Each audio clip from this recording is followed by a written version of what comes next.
Business analytics is right in the middle where you definitely get exposure to the technical side of things, but you also understand how to synthesize what the data is saying and communicate it in a very effective manner to leaders who need to know what the data tells them they should be doing.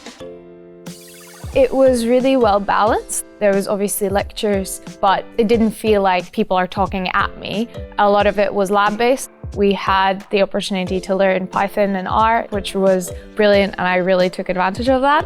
We did text analytics in SAS, but also it was the conceptual thinking around optimization and statistical modeling that went throughout the course. And a lot of it was quite practical in terms of having real life case studies. I'm a graduate analyst. I joined the strategy arm of Deloitte. They have a very fast-growing analytics/AI group, which I pretty much immediately joined. All the things that I saw in class, I'm suddenly seeing in a real-life setting, which is really awesome.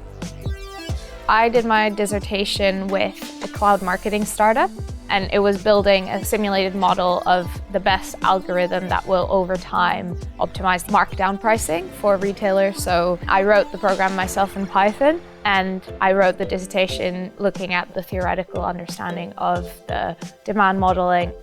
And when I came into Deloitte, we have projects that do exactly the same thing that I did. So I ended up applying a lot of concepts that I learned about. And obviously knowing SQL from the course and Python helped me really hit the ground running when I got to Deloitte.